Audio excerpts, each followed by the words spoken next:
Ya hablé de Megami Tensei explicando su cosmología, pero pienso que dedicar un vídeo hablando sobre la escala de poder de sus personajes es necesario, pues son malinterpretadas por prácticamente todas las páginas de comunidades de debates versus.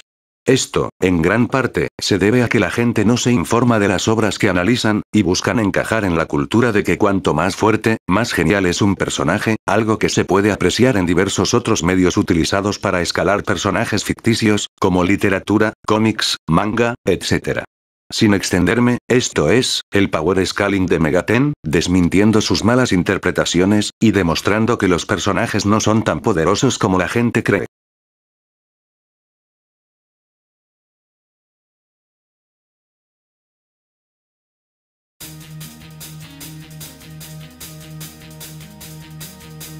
Para empezar, hay de aclarar que muchas de estas malas interpretaciones se relacionan con eventos específicos, que tienen una clasificación de poder demasiado alta, y que luego se usan para extrapolar a otros personajes a partir de esto.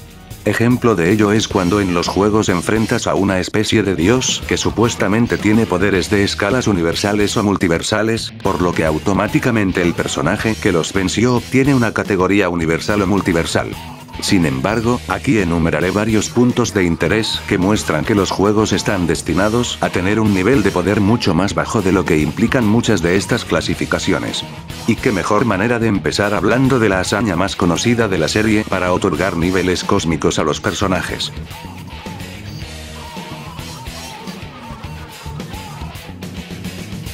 Esta primera sección será algo extensa, ya que se divide en múltiples puntos a tratar. Para empezar, tenemos como punto de partida la idea de que el protagonista de Shin Megami Tensei 3 Nocturne, Itosura, o de Mist-100, es un ser multiversal, al haber derrotado a Kagutsuchi, quien es el supervisor de todo el universo Amala, el cual se compone de infinitas realidades con miles de millones que se crean y destruyen a cada segundo. Sin embargo, la escala atribuida a esta hazaña es errónea, ya que Kagutsuchi no es una entidad multiversal. Kagutsuchi no destruye ni recrea mundos casualmente, lo que hace es iniciar un evento llamado Concepción, el cual convierte un mundo en un mundo de vórtice, una especie de esfera en la que Kagutsuchi se aloja como su núcleo. Desde allí espera hasta que le traen una razón para poder recrear el mundo según esa razón. Sin una razón, Kagutsuchi no puede crear un nuevo mundo, y el universo eventualmente se quedará sin energía y morirá. Kagutsuchi es como una computadora que toma tu razón y reprograma el universo basándose en ella, lo que explica su apariencia computadorizada. Además, el mundo de vórtice impulsado por Kagutsuchi es del tamaño de Tokio, literalmente. Por lo que sabemos, el resto del universo sigue muriendo por falta de energía, y solo Tokio, o la Tierra, está siendo afectada desde la concepción, porque es el único lugar donde hay humanos capaces de crear una razón. El tema con Kagutsuchi es que es una computadora que utiliza tu razón / información y reprograma el universo en base a ella, al igual que el huevo cósmico y el trono, es una sed de poder externa que abusa de manipular las reglas de la realidad. Enseguida está la idea de que Demi-100 destruyó el multiverso, ya que al derrotar a Kagutsuchi toda la red de Amala fue destruida, mientras el protagonista sobrevivió a esa destrucción multiversal. Esto es un headcanon inventado por comunidades de debates versus. Demi-100 no destruyó infinitos universos ni nada por el estilo, la destrucción del mundo es tratada como algo singular, es decir, lo único que causó Itosura fue la muerte de un solo mundo, el suyo, no hay nada de infinitos en la situación. ¿Pero esto significa entonces que Demi-100 solo destruyó un universo de la red de Amala? No, ni siquiera esto, al menos, no con su poder bruto. Todo lo que hizo fue matar a la llave de mecanismo para recrear el nuevo mundo, que es Kagutsuchi, y es en ese sentido que su mundo fue destruido. Por lo que es una hazaña mucho menos impresionante de lo que se pinta. En la escena, cuando Kagutsuchi está colapsando, la destrucción que él mismo ocasiona no es de toda la red de Amala, sino de un solo mundo de vórtice, que como dije, es una esfera del tamaño de Tokio. Existe un Kagutsuchi para cada realidad, y Demi-100 solo destruyó uno de estos en su propio mundo. Kagutsuchi nace a través de la creación de un nuevo mundo, y solo así inicia la concepción, por lo que evidentemente es imposible que haya un único Kagutsuchi para todas las realidades, cuando él mismo se encarga de llevar a cabo la creación de cada mundo de vórtice individual dentro de su núcleo. El hecho de que Kagutsuchi sea un aspecto del renacimiento del mundo, ¿sugiere que tenga un poder universal? No. Kagutsuchi no altera la realidad como una hazaña de fuerza, lo hace porque es intrínseco a quien es y al lugar que ocupa en el sistema del ciclo mundial. Es decir, se presenta como un nuevo cósmico. No está creando un nuevo universo de la nada con su propio poder, pues necesita de la razón de un creador para que se agregue a la vieja realidad, uniéndola nuevamente con una nueva dinámica. Kagutsuchi no se presenta como quien posee el poder del mundo por sí solo, se trata que el mundo del vórtice en sí tiene el poder latente de la realidad anterior, capaz de ser utilizado nuevamente para una nueva. Kagutsuchi, en lugar de ser quien posee este poder por sí solo, es tratado más como la clave para iniciar el proceso. Y aún así, cualquiera que quiera hacer esto tiene que recolectar Magatsuri. Por lo tanto, esto debe verse como una sed de poder más que como una fuerza personal independiente. Ahora hablaré sobre una idea errónea relacionada con Lucifer al decir que el tiempo encontró su muerte justo después de que Kagutsuchi fuera derrotado. Al decir que el tiempo murió, solo está hablando del flujo del tiempo asociado con el mundo humano, ya que el ciclo de creación y destrucción del mundo se interrumpió, entonces el flujo del tiempo del ciclo murió. Esto no quiere decir literalmente que el tiempo dejó de existir, y no es algo que signifique que el Demifien pueda destruir el universo con su propio poder, porque en el contexto esto ocurrió por medios indirectos, teniendo que ver con la programación de la realidad. Es por eso que Demifien nunca destruyó un multiverso/universo, porque no es como si hubiera disparado una ráfaga al universo para acabar con él. Todo lo que hizo fue matar la clave del mecanismo para recrearlo, algo similar a lo que ocurre con Nanashi y Naobino, que usaron el trono/huevo cósmico para recrear el universo, no su propio poder. Por último, hablando sobre Kagutsuchi ser capaz de potenciar el universo Amala, esto tampoco lo hace universal. No es que Kagutsuchi, por ejemplo, tenga más energía que el universo Amala. Y a pesar de esto, no hay indicios de que sea particularmente fuerte en una pelea.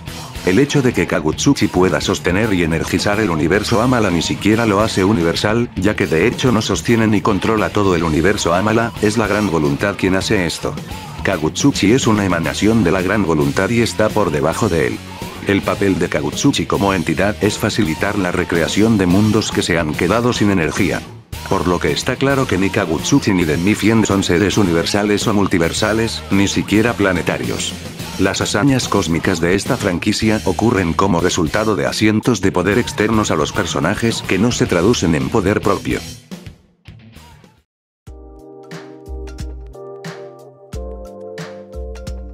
Al igual que el anterior punto, esta sección será algo extensa. Cuando hablamos de poderes cósmicos en Megami Tensei, probablemente, lo primero que se le ocurre a muchos es Howe, Dios, quien es catalogado a través de diversas páginas versus como alguien por encima de la escala universal, en base a afirmaciones como que su universo es más infinito que el multiverso, que él es el creador del megaverso, y demás cosas. Me toca desmentir esto y demostrar que el personaje es uno de los más sobrevalorados de la ficción. Empezando por el hecho de que Howe tiene su universo personal, esto no significa que su poder se ubique en escalas cósmicas. Howe está usando su posición para exaltarse y compararse con el papel de la gran voluntad, porque en este punto del juego, cuando estás en su universo, él dice que todas estas estructuras solo existen gracias a él, pero en realidad existen a través de la cognición de la gran voluntad, es decir, existen por la creencia humana de un plano superior al universo regido por un Dios supremo. Howe también dice que todo lo que existe es parte de él, pero en realidad, esto es una característica de su otra parte, la gran razón, que a diferencia de él, efectivamente impregna todas las cosas. Howe en sí mismo es la degradación de la moral y de los poderes de Dios, y depende de la existencia de los humanos a través de su observación para existir, ya que al igual que todos los dioses y demonios, fue creado por los pensamientos de la humanidad. Así que no tiene sentido que de alguna manera haya creado incluso la Tierra, mucho menos el multiverso. Quizá, lo más cercano a poderes cósmicos que tiene Howe son sus descripciones de que es el creador del cielo y de la tierra, que sus cabezas gobiernan todos los universos, y que es la raíz de todo. Pero tomar esto como algo literal es erróneo, pues se basa en ideas religiosas que, como tales, no son la verdad del mundo en Megami Tensei. La idea de que Howe creó la tierra y los cielos es lo que los humanos perciben/observan de él, no la realidad, pues la creación del mundo o de la existencia se debió a la observación de los humanos puros y de la gran razón, no de Howe o cualquier otro dios de la franquicia. De la misma manera, para un hinduista, Howe no creó el universo, sino el dios Brahma. son visiones diferentes de religiones y mitologías que se contradicen, ejemplo de ello es la diosa japonesa Izanami, que creó el universo en la mitología japonesa. Al fin de cuentas ninguno de ellos realmente creó el mundo. El guía de Shin Megami Tensei 5 nos muestra que el universo fue creado por medios naturales que los científicos estudian, como la teoría del Big Bang. A pesar de ser visto como una existencia omnipotente al igual que el dios abrahámico, lo cierto es que Howe, así como todos los dioses en Megami Tensei, es un demonio, siendo que el título de dios solo se le asignó porque él mismo convirtió a los otros dioses que se opusieron a él en demonios. Howe se percibe a sí mismo como el único y verdadero dios debido a su arrogancia, porque es aquel que se encuentra en el trono la mayor parte, pero cuando es amenazado de su posición, es posible sacarlo del trono y por consiguiente revelar su naturaleza demoníaca. Esto es implícito en su segunda forma, donde aparece como un demonio al estar cerca de ser derrotado, lo que significa que cualquier mención de que él es el creador de la Tierra, universo, multiverso, etc., es una equivocación que se muestra falsa cuando te opones a él. Los Power Scalers afirman que Howe sostiene todo, incluido su universo, basándose en su cita de Apocalipsis que vimos hace unos instantes.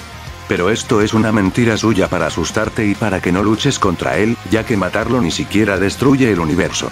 Tanto en Megami Tensei 2, como en Shin Megami Tensei 4 Apocalipsis, cuando te enfrentas a él, habla como si el mundo fuera a colapsar si él muriera, dando la idea de que literalmente lo sostiene. Pero el objetivo de estas declaraciones es mostrar que está dando una descripción engañosa de su propia importancia. En ninguno de los juegos hay consecuencias para el mundo físico basadas en su muerte, ni en otros juegos equivalentes. El final de Megami Tensei 2 literalmente nos muestra que la ciudad, la tierra, la luna, etc., sigue existiendo incluso con la muerte de Howe. La cualidad de ser visto como una fuerza universal es un poder del trono, no de la entidad en sí.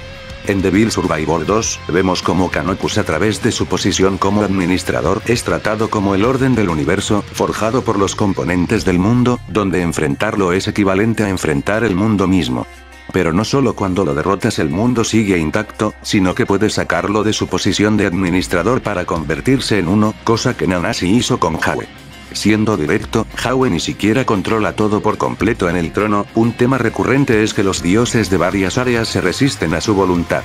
En la ruta Amane de Overclocked, el dios japonés, creador de Japón, cede el control de su país para que la voluntad de Howe se expanda en ese territorio.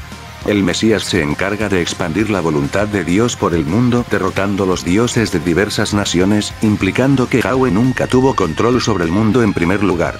La idea de Howe como teniendo poder absoluto es lo que quiere que la gente piense, no la verdad, porque es un dios arrogante y trata de destacarse de todos los dioses de otras religiones por ser el más acreditado. En Shin Megami Tensei Imagine, Howe es impedido de encarnar en la Tierra, por lo que ni siquiera tiene control total sobre ella.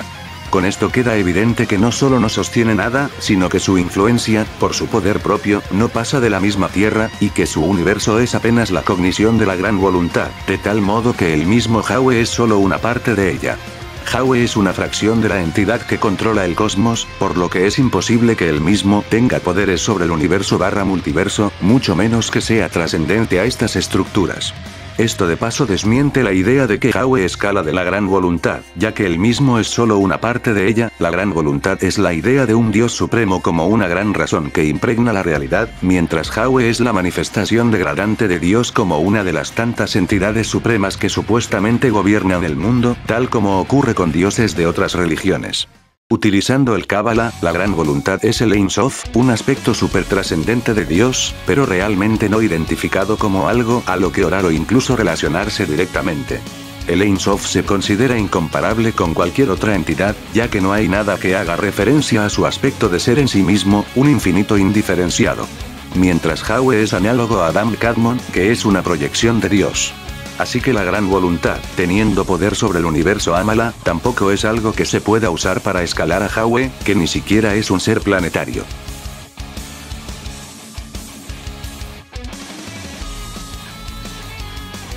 Una demostración aparentemente explícita de poder universal y multiversal en la serie proviene de Memaleth, la madre de la Tierra, de quien se dice que es la raíz, o creadora, del Scharsel, una estructura que contiene diferentes universos y dimensiones paralelas en su interior, además de ser la creadora de los huevos cósmicos, que pueden destruir estos continuos espacio-temporales. La realidad, sin embargo, es que el Schwarzschild se formó a partir de una distorsión en el espacio-tiempo que los jugadores deben investigar y explorar. Nada indica que Mema Lev haya creado el Schwarzschild desde cero, en cambio, sabemos que ella solo fue responsable de canalizar energías e influencias demoníacas para desencadenar la distorsión en la dimensión existente. Por si no han entendido, esto significa que el Schwarzschild existe a través del efecto de modelar un espacio-tiempo ya existente, siendo Mema Lev solo responsable de manifestar su función, y no de crear la estructura en sí. Esto es lógico, ya que el Schwarzschild existió antes que Mema Lev, incluso antes que la humanidad en una época en la que estaba habitada por una civilización desconocida. Cada vez que una civilización degrada el medio ambiente terrestre, se invoca el Schwarzschild, no es algo restringido a los humanos y, en consecuencia, tampoco a los demonios. Además, el alcance de los sectores al espacio-tiempo, como el sector Antlia, se debe únicamente a que son intrínsecos a lo que son y al lugar que ocupan en el sistema del ciclo mundial, ya que el sector Antlia representa el conflicto humano al igual que el otros sectores también tienen esta idea de retratar causas de la humanidad, por lo que abarca dimensiones y realidades, que puedes interpretar porque en ellas están presentes los conflictos de la humanidad, como se destaca en el juego de que este sector surgió de las guerras del mundo, principalmente de la que se libró en la Europa del Este. Por eso incluso la cronología del planeta puede encajar en un espacio-tiempo continuo. Otra cosa es que nada en el juego implica que las diferentes áreas del Schwarzschild sean de tamaño infinito, sobre todo porque tu equipo actúa como si hubieran terminado de explorar la mayoría de las áreas antes de pasar a la siguiente. Además, hay que ver que es el Schwarzschild, representa el poder de la Tierra está reaccionando contra la degradación ambiental. Así que no tendría sentido darle una escala tan grande, si el planeta fuera de alguna manera multiversal, tendrías un infinito fractal. Que Mema Lev creara los huevos cósmicos y que estos puedan destruir o crear universos tampoco es algo que la haga universal, porque en este caso el poder de los huevos proviene del propio Schwarzschild, utilizado por Mema Lev cuando está en su núcleo. Por eso, en el juego, Mema Lev busca recuperar los huevos y usarlos para reconstruir el mundo, algo que, como nota, solo limpian la superficie del planeta. Si ella tuviera inherentemente poderes universales, no necesitaría usarlos en primer lugar. No es su propio poder, sino más bien una sede de poder externa, nuevamente. No es siempre en la ficción que debemos pensar que crear algo te hace superior a dicho algo, todo es muy condicional. Todo el Schwarzschild es el resultado natural de que los humanos desataran el sistema de autodefensa del planeta. Todo lo relacionado con él es algo condicional, y los huevos cósmicos son más bien dispositivos de control que interactúan con la realidad. Mema Lev ayudó a crearlos, pero porque este es el tipo de cosas que, si se dan las condiciones adecuadas, puedes hacer.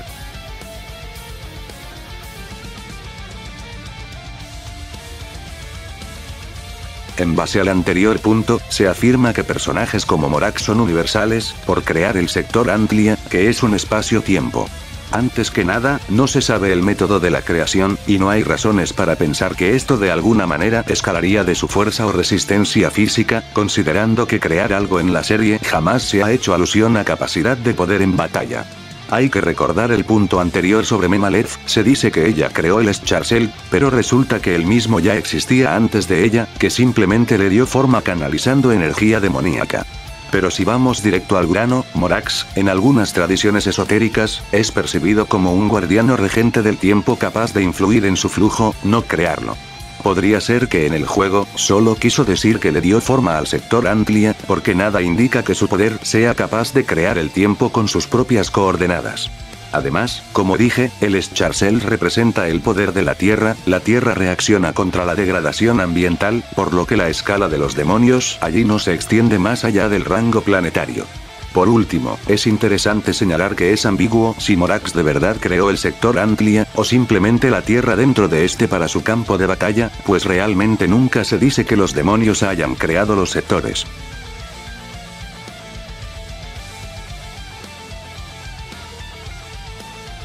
Este es el típico argumento donde tienes a un personaje de X mitología, el cual puede ser universal / multiversal, o quedarse abajo de dicho nivel. En este caso, obviamente, hablamos de uno que está abajo de la escala cósmica. Sobre Surtur, sus llamas funcionan como un efecto en cadena, en Strange se dice que en el Ragnarok prenderá fuego al mundo usando la Evatein. Mundo aquí no significa universo, sino el planeta, porque en el contexto se refiere a matar a la raza humana, no a seres cósmicos.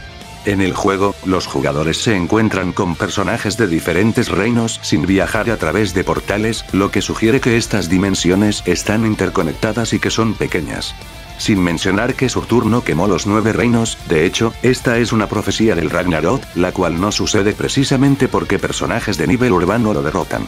Con respecto al Yggdrasil, uno podría al menos argumentar que es de nivel planetario, ya que contiene los mundos en su estructura y actúa como un jefe del juego. Pero resulta que su escala es incluso demasiado pequeña para ello. Los 9 mundos nórdicos en Megami Tensei no tienen un tamaño establecido, pero se sabe que son mucho menores que el planeta, puesto a que el Yggdrasil con su cuerpo solo logra expandir sus ramas hasta cubrir la Tierra. Es decir, no logra equiparar la masa del planeta, simplemente se expande alrededor del globo. Por lo que es otro caso donde se supone que hablamos de seres multiversales, pero que en realidad están por debajo de la escala planetaria.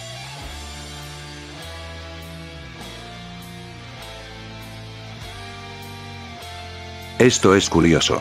Resulta que existe un demonio en Megami Tensei que personifica el infinito, Ouroboros, por lo que los Power Scalers creen que este tiene poder infinito, o incluso peor, que es un ser de dimensiones superiores.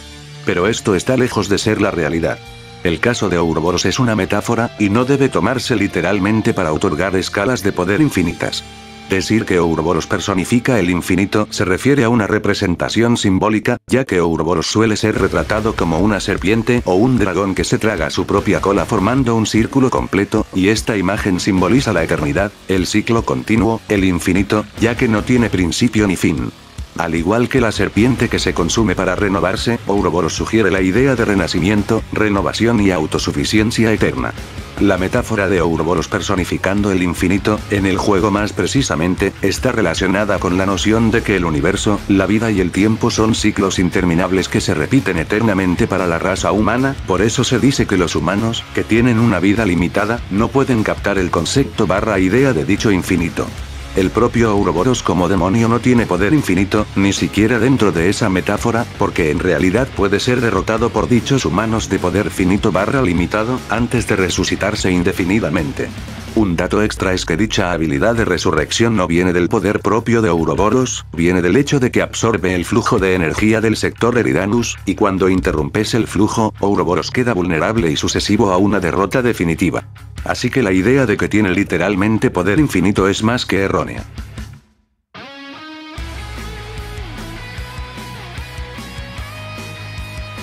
Shiva siendo un destructor de universos es algo que se usa para subirle el poder a Megaten y a otras obras con un personaje equivalente. Pero, hay varios problemas con esto. En primer lugar, está el hecho de que destruir el universo no se presenta como algo que él pueda hacer sin más, sino como algo para lo que se está preparando de alguna manera, por medios desconocidos, y que es parte de un proceso especial que llevará algún tiempo en completarse. También está el hecho de que nunca dice que lo hará de un solo golpe. Habla de comenzar la destrucción como si fuera un proceso que tardará en hacerse. En particular, ni siquiera dice que será un ataque. La serie ha mostrado una gran cantidad de preparativos especiales que hacen que un universo colapse, y puede estar aludiendo a algo de esta naturaleza. Sin embargo, para ser honesto, decir que Shiva es universal en un contexto ficticio, no importando cuál sea la obra en cuestión, está mal. En base al hinduismo, el Shiva que destruye el universo es el Shiva de Brahmadeva, que ni siquiera tiene forma, mientras el Shiva que vemos en Megaten es el Shiva de Trimurti, quien no destruye el universo como tal, sino la disolución del dios Brahman. Para no alargar esta sección hablando de una religión real, solo dejaré una explicación en pantalla al respecto. Por último, vale la pena señalar que si ignoras la misión de Shiva en el juego, de todos modos nunca se demuestra que el mundo / universo haya sido destruido.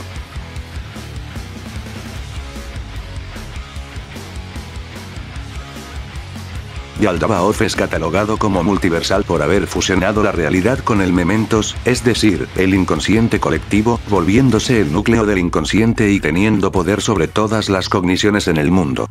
Esto le daría un poder multiversal ya que cada cognición es una realidad paralela creada por cada persona, sumado a que cada individuo es el núcleo de su propia cognición / palacio, donde al ser derrotado, dicho palacio desaparece, cosa que también ocurrió con la derrota de Yaldabaoth, cuando su fusión se deshizo. Así que, a simple vista, esto nos dice que Yaldabaoth, siendo el núcleo del inconsciente colectivo, sostiene múltiples universos con su mera existencia, y puede fusionarlos con el mundo real. Pero, no es así. La habilidad para influenciar el mundo no es el poder propio de Yaldabaoth, sino un asiento de poder externo, ya que para ese entonces él era el supervisor del inconsciente colectivo, lo que le da la posición de transformar el mundo. No hay indicios de que la fusión de los reinos provenga del poder personal de Yaldabaoth. Al enfatizar su papel como administrador, que luego pasa a Maruki, implica que no es una hazaña de fuerza en absoluto, solo algo que el administrador puede dictar. Un reino que solo existe si alguien está a cargo tampoco significa que su poder lo sostenga, lo cual debería ser obvio, ya que su control pasó para Maruki, quien en ese momento aún no era particularmente fuerte. Además, hay que entender que ser el núcleo de algo no escala a poder físico, las cogniciones y palacios son simplemente reflejos de cómo alguien observa el mundo, una percepción que puede cambiar dependiendo de su creencia basada en el mundo real. Hasta una persona común y corriente puede crear un universo con esta teoría, pero esto no significa que sea físicamente fuerte. Cuando derrotas a un jefe, estás cambiando su cognición y haciéndola desaparecer, no es lo mismo que literalmente explotar universos ni nada por el estilo. Los personajes pueden perfectamente crear universos en el inconsciente y aún así ser débiles físicamente, cosa que veremos más adelante en la sección de Anti-Fears. No hay mucho más para indagar, está claro que no se trata de poder bruto.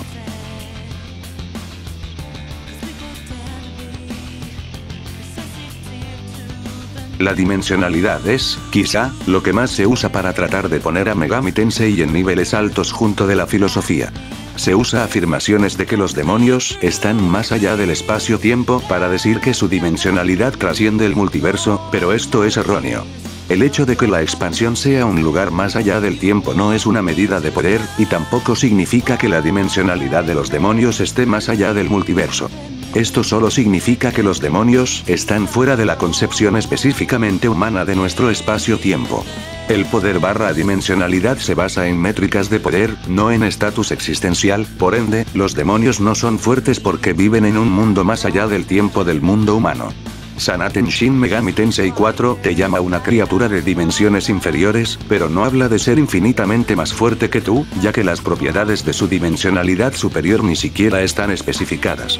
Más bien, su dimensionalidad confunde la percepción humana, porque no está limitado por algunas limitaciones del mundo material. Y a pesar de eso, los humanos, los seres de dimensiones inferiores, pueden derrotarlo en combate. A continuación se puede abordar la idea del universo de Howe. Si bien se considera inmenso y utiliza términos como Brana para resaltar que es diferente a la realidad humana, nunca se da a entender que los humanos tengan dificultad para navegar en él. Y esto es consistente con el hecho de que a pesar de la confusa dimensionalidad de los demonios, estos no deben ser percibidos como dimensiones con las que las entidades tridimensionales no pueden interactuar, sino más bien como una especie de naturaleza maleable, algo no euclidiano en el caso de Howe. Tampoco se da a entender que los humanos que entraron al universo de Howe tuvieron que trascender la dimensionalidad humana para hacerlo. La gente podría decir que existen trascendencias dimensionales, en base a los 4 mundos del Cábala supuestamente trascendiéndose entre sí, siendo Absolute la trascendencia más elevada, pero esto es falso. Puedes visitar y entrar libremente a los 3 mundos más allá del Asia a través de los 3 corredores en Shin Megami Tensei 2, y no tienen ninguna superioridad entre sí, solo están vinculados de manera abstracta, hasta porque humanos tridimensionales han atravesado el mundo de los demonios sin cambiar a una entidad de dimensiones superiores.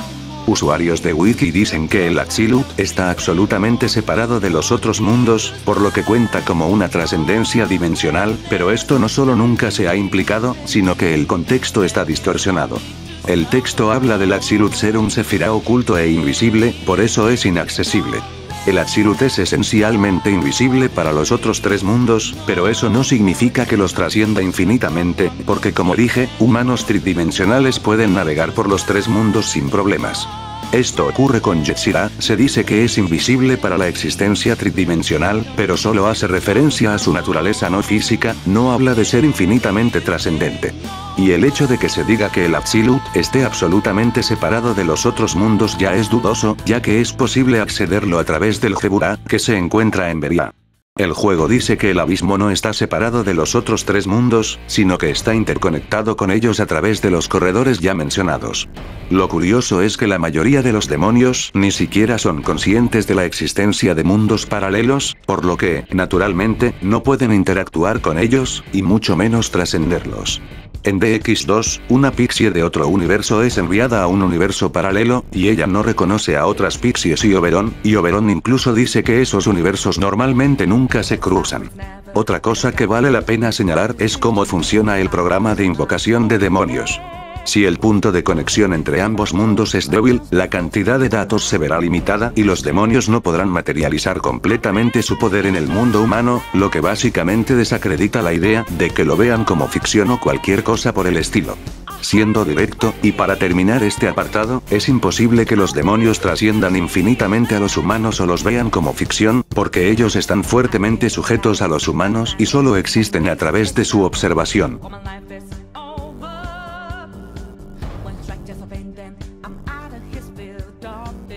Este es el argumento utilizado para decir que los personajes de Megami Tensei tienen velocidad inconmensurable, que se relaciona con el anterior punto. Cuando Stephen dice que la expansión trasciende el pasado, el presente y el futuro, se debe a que en ese mundo pueden convivir hechos históricos, momentos actuales y posibles realidades futuras, lo que reflejaría la naturaleza del juego que involucra múltiples líneas de tiempo. El contexto de la escena es que Stephen está utilizando la expansión para viajar al pasado junto con Flynn, llevándolo a Tokio. Es decir, no es algo que tenga que ver con la velocidad de los personajes siendo trascendentes sobre el tiempo solo porque se pueden mover en la expansión. La trascendencia aquí se refiere a que puedes utilizar la expansión para viajar más allá del periodo de tiempo en el que te encuentras, como también se ve con el agujero de gusano creado en el Reino Diamante, que sirve como un portal para que los mesías regresen a sus universos de origen. El mismo Stephen, siendo residente de un plano por encima de la expansión, está atado al tiempo, habiendo versiones alternativas suyas en diferentes universos, y viajando a mundos paralelos para encontrar ondas gravitacionales. Además, la expansión es influenciada por los ciclos lunares, lo que sugiere que existe una relación entre el tiempo de la expansión y los movimientos de los cuerpos celestes, lo que puede indicar una temporalidad sincronizada entre ambos mundos, aunque estén separados. Es algo contextual que se requiere de jugar los juegos para entenderlo, por esto les estoy dejando una explicación en lugar de scans. Si los demonios tuvieran una velocidad inconmensurable, no tendría sentido que algunos usen la capacidad de ralentizar el tiempo para atacar de manera más eficiente, tampoco tendría sentido que los demonios viajen al pasado en la expansión, lo que se ve con la habilidad temporal de las Nornas siendo capaz de afectar el Yggdrasil.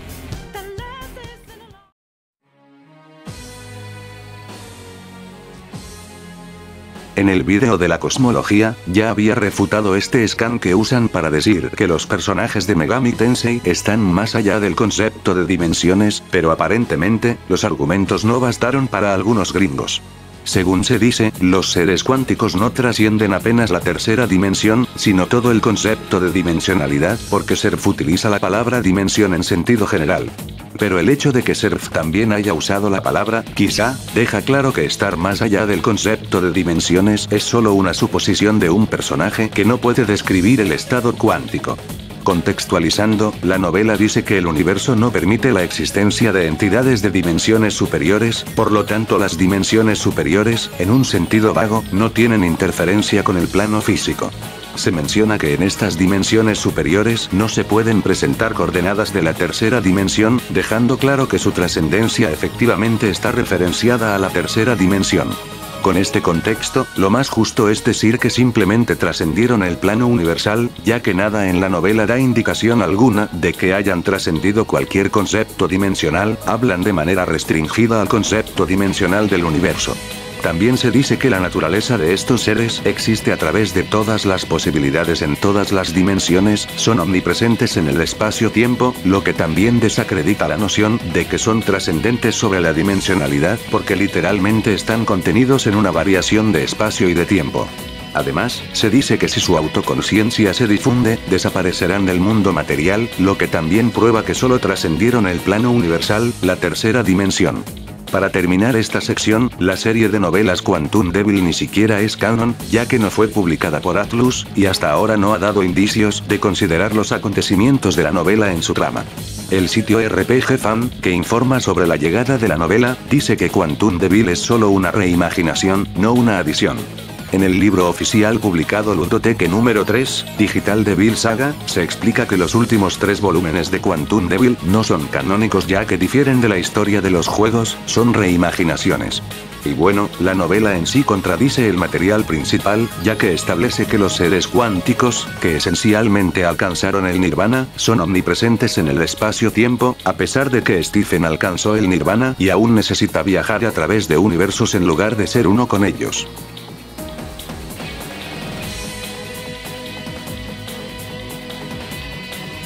En esta sección hablaré de algunos puntos adicionales que son demasiado cortos para entrar en secciones propias.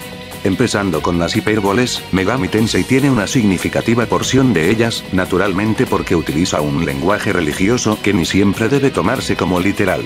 Muchos intentan escalar a los personajes de Persona para escalas universales debido al demonio Mada, que se dice tener un poder infinito capaz de tragarse el universo. Pero esto se basa en la religión hindú, y los demonios exageran su fuerza apelando a sus mitos todo el tiempo en los juegos. Y a veces es un punto de la trama que no es literal, especialmente cuando Howe afirma cosas que resultan ser solo él pretendiendo tener relevancia. La revelación es que el supuesto infinito es solo una representación muy engañosa de un poder relativamente débil, porque como veremos en la sección de Anti-Feats, los personajes de Persona no son para nada fuertes, y mucho menos tienen poder infinito como esa descripción de Mada lo sugiere. Siguiente punto, el argumento de que King Frost es planetario por ser capaz de congelar el mundo, sumado a una hipérbole suya de contener infinitos Jack Frost. La idea de que puede congelar el mundo es correcta, pero eso no lo hace planetario, porque precisamente no está destruyendo nada, apenas congelando. Además, es un potencial que el King Frost no sabe que tiene, por lo que nunca demostró esta habilidad, que no escala a ningún otro personaje. Congelar el mundo por un periodo de tiempo indeterminado ni siquiera sirve para darle un nivel coherente, pero para ser justos, si es algo que se hace rápido, como mucho es un nivel tectónico, pero que no hay pruebas de escalar de su fuerza o resistencia física. Sigamos con la idea de que los 4 arcángeles son planetarios porque se dice que podrían destruir el mundo humano. Pero destruir el mundo en este contexto no se refiere a literalmente hacer explotar el planeta, significa que te estás moviendo hacia un escenario de tipo apocalíptico, del cual no habrá vuelta atrás. Después de todo, en la serie, se dice que los demonios destruyeron o arrojaron al caos el mundo humano en la mayoría de los títulos, como una razón para que ocurriera el apocalipsis. Esto queda muy claro en el bad ending del juego, donde una hueste de ángeles desciende sobre la humanidad, creando un escenario apocalíptico donde el mundo no tiene libre albedrío. Metatron quiere matarte porque eres el señor de los demonios, no pretenden literalmente exterminar a la humanidad o explotar el planeta. En cualquier caso, SMT2 ya estableció que los demonios necesitan de la humanidad para existir, y dado que los seres de la alineación de la ley son demonios, literalmente destruir el mundo humano haría que dejaran de existir. Por lo que se descarta la idea de que pueden destruir el mundo como una hazaña de fuerza planetaria. De hecho, un evento de SMT2, que veremos en la sección de Anti-Feats, contradice esa idea. Destrucción de conceptos. Hablamos de la idea de que se pueden destruir conceptos en Megaten, y que matar a un demonio fundamentalmente borra de la realidad lo que representan. Pero esto no está implícito en ninguna parte de ningún juego, destruir a un dios del sol no destruye ni siquiera el sol como tal. Esta idea errónea generalmente nace de una mala comprensión de que los demonios nazcan de arquetipos. Pero matar un demonio ni siquiera destruye su arquetipo de la mente humana, ya que si la observación aún existe, puede nacer una nueva versión de dicho demonio. No es como si tuvieran una inmortalidad conceptual ni nada por el estilo, simplemente que los demonios existen dentro de la observación humana, una regla creada por el axioma, por eso matar a la humanidad implica la muerte definitiva de los demonios en sí. No hay mucho que decir aquí, nadie en la serie ha demostrado destruir conceptos y etc. Por último, algunas personas intentan argumentar que en Devil Survivor, cuando los 4 devas mantienen una barrera que impide que el mundo de los demonios se conecte con el mundo humano, esto sugiere un nivel de poder multiversal y la capacidad de mover 2 universos con fuerza propia. Pero el juego no sugiere esto en ninguna parte. En lugar de tratarse de mover los universos, el uso específico de la palabra barrera implica simplemente mantener algo que impide una apertura. Lo cual no solo no sugiere automáticamente algo muy poderoso, sino que tampoco afirma que sea una pura hazaña de fuerza. Tampoco hay mucho que decir aquí.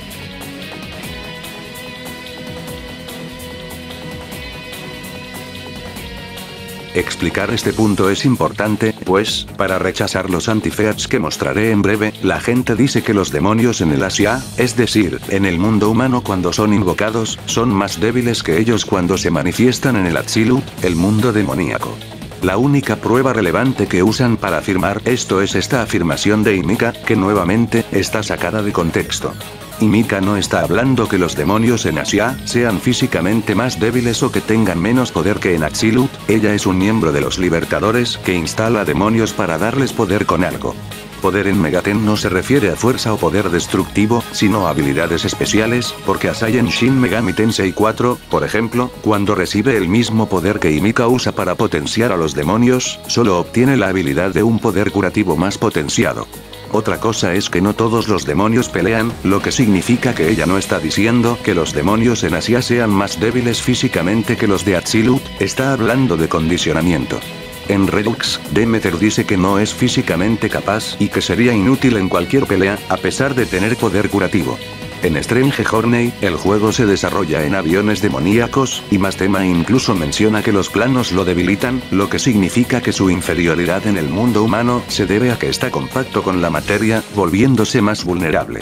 Lo correcto no es que en Atzilut se vuelven más fuertes, se vuelven más expandidos, con menos condiciones impuestas en un combate.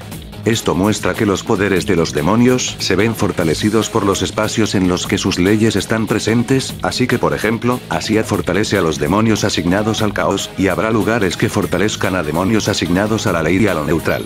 Ya habiendo mostrado el contexto, es interesante señalar que la novela de Digital Devil Story desmiente que los demonios en Atzilut sean más poderosos que en Asia, pues se afirma que si Loki hubiera intentado abandonar el campo magnético generado por la computadora en su verdadera forma, podría haber obtenido su libertad y escapado de las limitaciones de existir digitalmente, pero aún existía el peligro de aniquilarse por completo.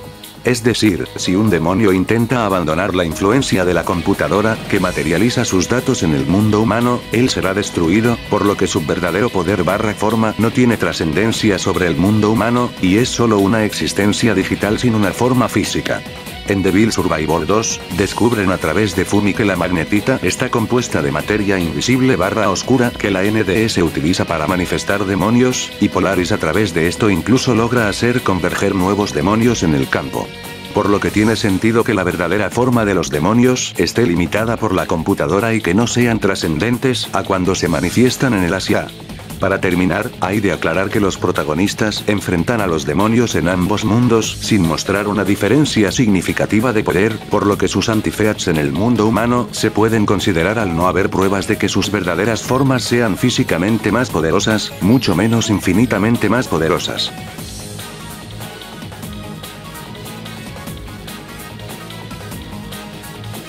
Aquí nos encontramos con un argumento usado para negar parte de los antifeats que mostraré en unos instantes. Se basa en la idea de que los demonios son lo suficientemente poderosos como para soportar armamento pesado. Pero como de costumbre, es algo sacado de contexto. Lo que hace que los demonios sean una amenaza es que algunos juegos implican que los humanos comunes y corrientes básicamente no tienen defensa, incluso contra demonios débiles, porque las reglas físicas que los gobiernan son diferentes, de tal manera que suelen ser casi invulnerables a las armas físicas, pudiendo por ejemplo absorber energía para protegerse. Normalmente, solo los exorcistas y los magos pueden causar mucho daño mediante ataques espirituales.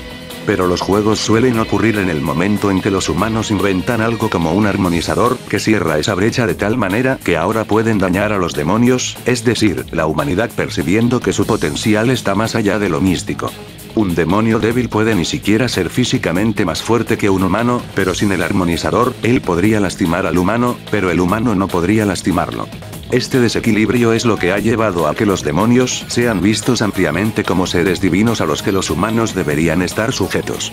Los juegos transmiten un mensaje humanista de que la invención de la tecnología humana equivale a esto en una forma que brinda a los humanos la oportunidad de defenderse. Esto es importante porque una vez armonizados, los humanos son capaces de vencer a los demonios con métodos convencionales, los cuales veremos a continuación.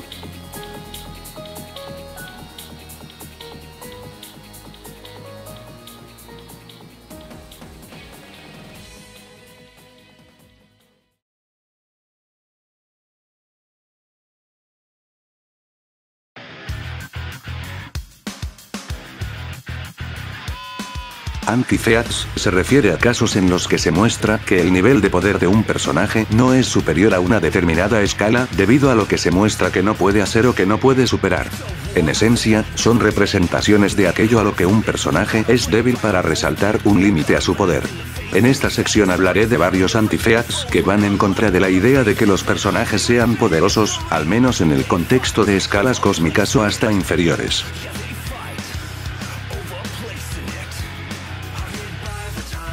Los juegos principales de Shin Megami Tensei generalmente giran en torno a una historia post-apocalíptica que implica protegerse con todo lo que puedas encontrar, como escopetas, espadas, chalecos antibalas, etc.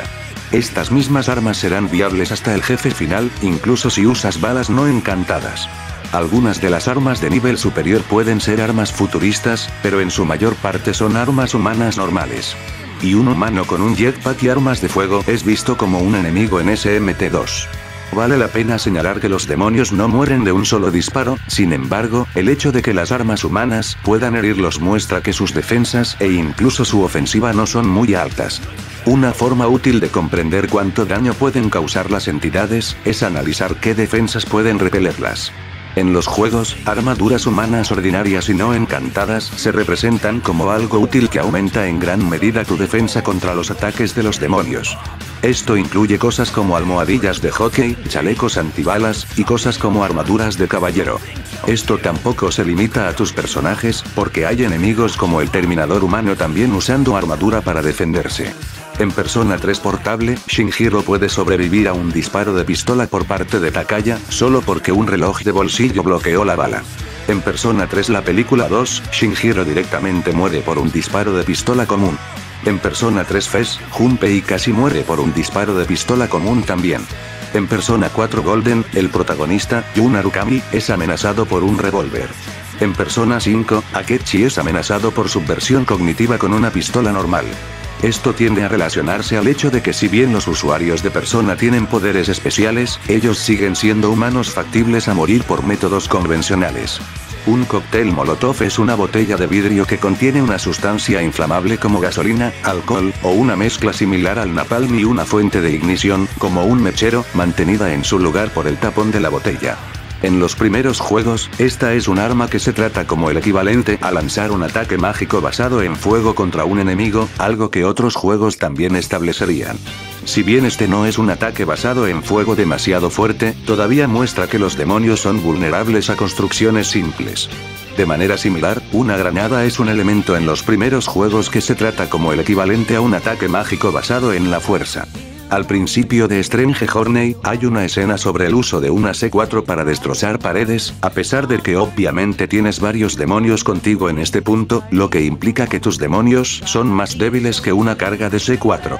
En general, a pesar de que los demonios normalmente no puedan ser dañados por armas normales debido a su naturaleza, estas siguen siendo viables como para retenerlos y para defenderse de ellos.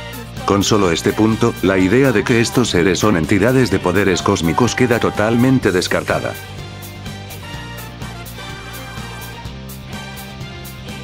Algunos piensan que el metaverso de Persona 5 o otras estructuras similares hacen que los personajes sean infinitamente más poderosos que ellos cuando están en el mundo real. Pero a pesar de que el metaverso sea un plano que pueda potenciar el cuerpo de los personajes, esto no debe verse como algo sin límites. La lesión en la pierna de Ryuji en el mundo real lo limita, por lo tanto, sus cuerpos, aunque mejorados en el metaverso, todavía dependen y tienen las debilidades de su yo normal. Incluso dan mucha importancia a cómo sus armas de juguete se convierten en armas reales en el metaverso. No las comparan con armas trascendentes infinitamente fuertes, sino con armas ordinarias. El metaverso refleja el mundo interior de las personas que se ven a sí mismas como reyes y robos. Si sigues la imagen mental de las personas, verás que no piensan en sí mismas en términos de poderes infinitos, sino en términos de alcances estrechos, como las armas de la vida real. Esto también se relaciona con el punto de que los personajes son vulnerables a armas convencionales. Los usuarios de Persona pueden potenciarse dependiendo del plano en el que se encuentran, pero fundamentalmente los demonios aún pueden ser derrotados por armas, cuyo poder se basa en armas convencionales.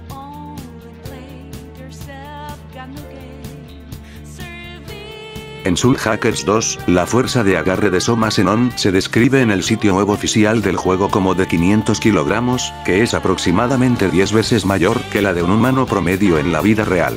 Puesto a que Zenon se describe como una amenaza sobrehumana súper fuerte en el contexto del juego, esto se presenta como un límite de poder para lo que se considera súper fuerte en los juegos. Y si hablamos de un enemigo más débil, en Persona 3, la sombra que te enfrenta al inicio no podía siquiera romper una puerta de madera.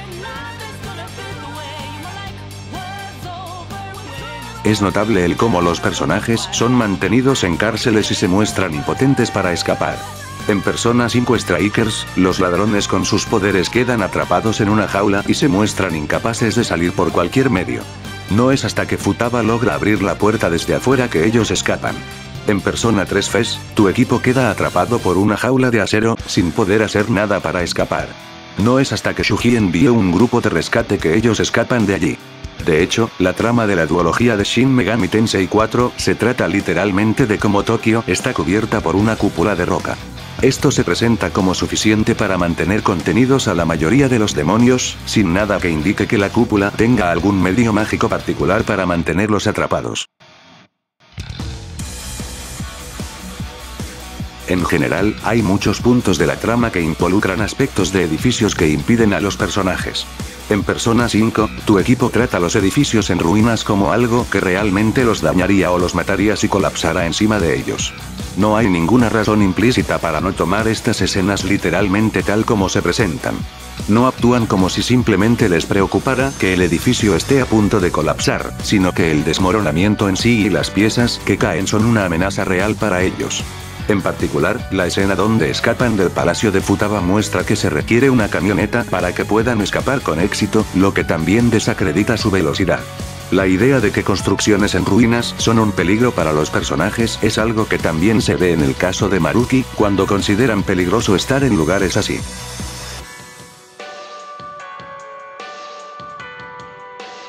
Uno de los principales ejemplos que se puede utilizar para establecer las escalas de poder en los juegos, son los puntos recurrentes de la trama de las armas nucleares.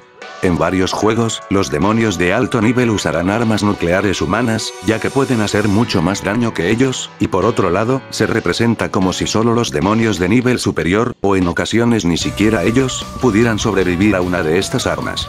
En Shin Megami Tensei 1, Thor utiliza una bomba nuclear que acabaría con los demonios y con Tokio. Con esto se inicia una cuenta regresiva para la explosión, y segundos después, se confirma que el protagonista, Kazuya, moriría si se quedara allí. La implicación de que la mayoría de los personajes puedan morir por un arma nuclear, implica que su nivel de poder está por debajo de la escala de ciudades como Tokio.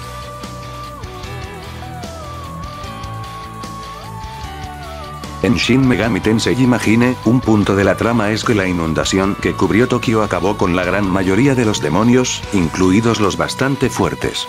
Morir en una inundación, obviamente, sugiere una escala de poder demasiado baja. Vale la pena señalar que esta inundación fue causada por Howe, es el acto destructivo más alto que ha demostrado. Claro, la alternativa es pensar que la inundación es multiversal, outerversal o cualquier cosa por el estilo, solo porque fue causada por Howe, a pesar de que esa misma inundación ni siquiera pudo destruir por completo la mayoría de edificios en Tokio. La otra alternativa es decir que los edificios en Megami Tensei son outerversales, pero esto ni siquiera merece una respuesta.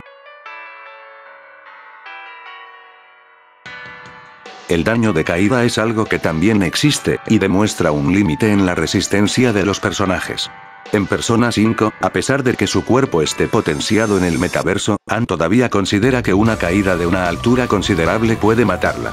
En Persona 2, Innocent Sin, Yukino y Anna directamente mueren al caer de un puente. En Persona 2, Eternal Punishment, tienes muchos usuarios de Persona, incluidos al menos 3 que son usuarios de fuego, siendo amenazados por un edificio en llamas. A pesar de que Tatsuya Sudo es un pirómano con una persona de fuego, elige usar bombas para provocar incendios, en lugar de usar su persona, lo que sugiere que tienen más capacidad para propagar fuego que la propia persona como tal. Curiosamente, también muestra que las resistencias elementales no son necesariamente 100% literales, porque aunque tiene drenaje al fuego listado como sus resistencias en batalla, su cara se quema con el fuego, y puedes ver el resultado de la quemadura en una escena posterior.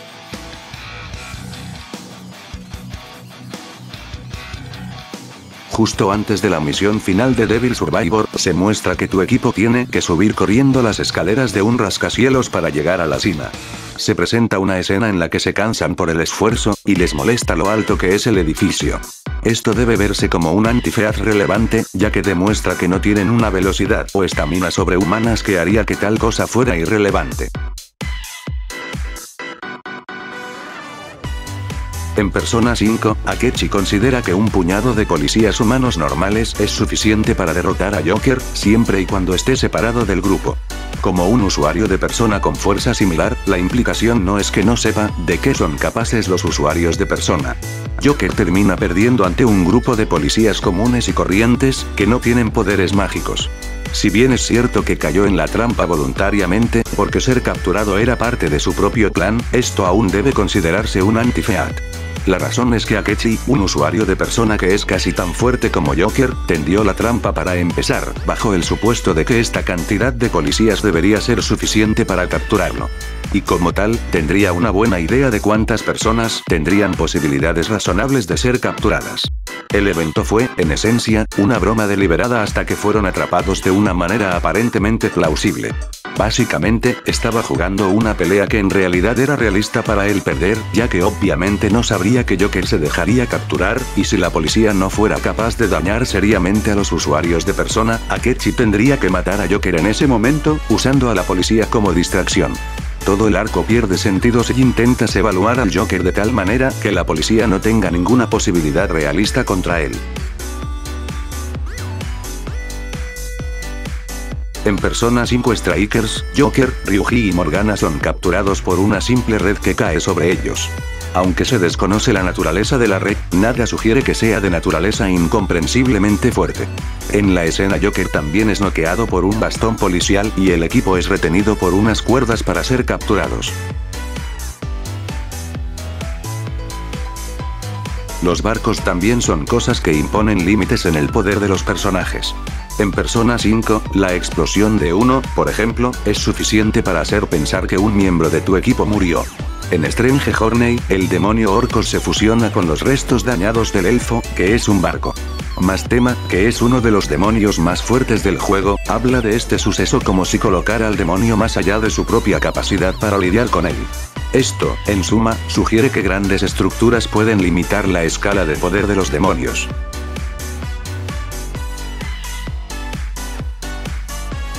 Kaiju, de manera resumida, es un término japonés usado para describir monstruos gigantes, como el Godzilla.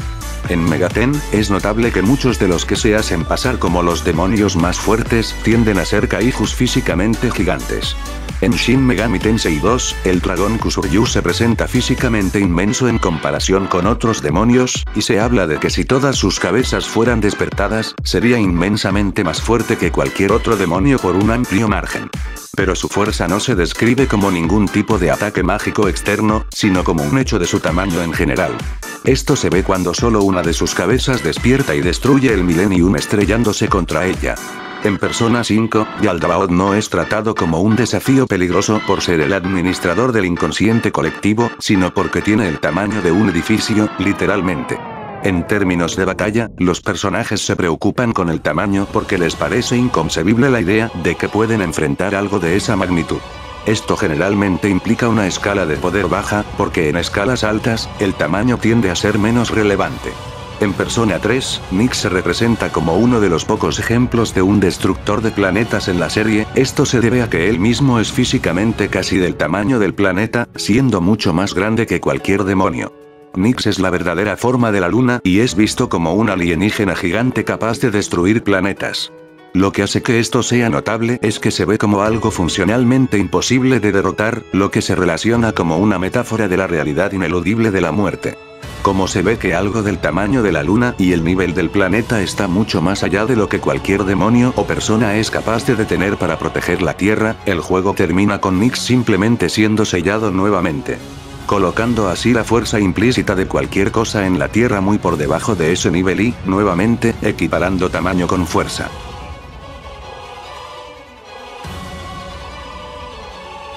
En Shin Megami Tensei 2, Howe quiere limpiar la raza humana de la superficie del planeta. Sin embargo, incluso el poder combinado de él y varios ángeles se considera demasiado bajo para ser algo cercano a este nivel.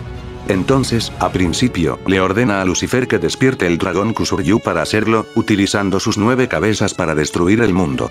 Cuando Lucifer lo desobedece y solo activa una de sus cabezas, Jahwe le ordena a Satanás que use un cañón acoplado a un cohete para hacerlo, cañón que se llama el Arca de Megido, mostrándola como capaz de mucha más destrucción que él. Vale la pena señalar que nada sugiere que este cañón haya sido potenciado con magia o algo similar. En la ruta del caos, Lucifer está preocupado por el poder destructivo del arca, y utiliza una capacidad de teletransportación para alejar al protagonista de allí, lo que también consume gran parte de su energía. En la ruta de la ley, el arca se activa y destruye a todos los seres humanos que se encuentran en la atmósfera, a excepción de los elegidos por Jahwe, que están dentro del arca. El protagonista no muere por el ataque ya que se encuentra dentro del arca, lejos de su rango de destrucción. Esto nos dice algunas cosas, como que el elenco principal de Megami Tensei, incluyendo su dios, no es capaz de resistir un ataque que como mucho es continental, tampoco pueden destruir la tierra o tan siquiera su superficie por poder propio, es decir, Jahwe no es omnipresente en el planeta como para poder matar a la humanidad, y además, vemos que tampoco pueden detener el arca directamente, pues en el caso de Lucifer solo pudo teletransportarte lejos del lugar, algo que consume mucho de su energía. Definitivamente una de las principales demostraciones de la baja escala de poder de los personajes.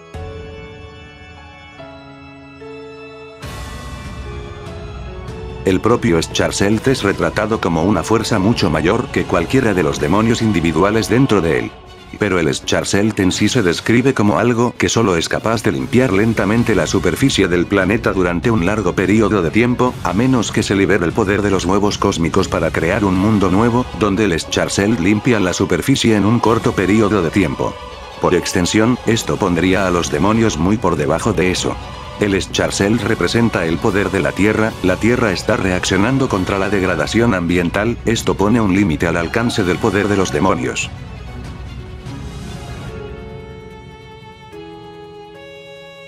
Para recrear una nueva Tokio, Lucifer tuvo que volar alrededor del mundo para reunir y fortalecer sus fuerzas luego de que Gotou le impidiera de destruir el centro de Tokio, lo que en el contexto no se refiere a literalmente destruir la ciudad, sino arrojarla al caos a través de conflictos. Esto viene a demostrar que uno de los demonios más poderosos no tiene un poder más allá de la influencia de una ciudad, necesitando de medios externos para crear una segunda y tercer Tokio. En Digital Devil Saga 2, Cielo, un demonio de alto nivel, se da cuenta de que 3 hidras están siguiendo a su grupo, e inmediatamente telegrafa que tendrá que sacrificarse para detenerlos. Y este es el final del juego, con un grupo capaz de enfrentarse al Demician y poco después luchar contra el dios que preside su mundo. La idea de que 3 aviones de combate igualen el poder de un demonio de alto nivel, sugiere una escala de poder bastante baja. En Shin Megami Tensei 4, White Ending, un agujero negro logra destruir el planeta sin resistencia de demonios de alto nivel. Hay de aclarar una cosa, y es que el agujero negro no era un simple agujero negro, sino uno que eventualmente podría tragarse el universo. El punto es que esto solo ocurriría después de que se haya expandido lo suficiente, y es que incluso antes de que eso sucediera, el agujero negro se había tragado a Tokio y por consiguiente matado a los demonios de allí, incluyendo unos bastante fuertes como Lucifer. Esto nos dice que ningún demonio, sin excepción, puede sobrevivir a un agujero negro universal que ni siquiera se había expandido por completo hasta entonces.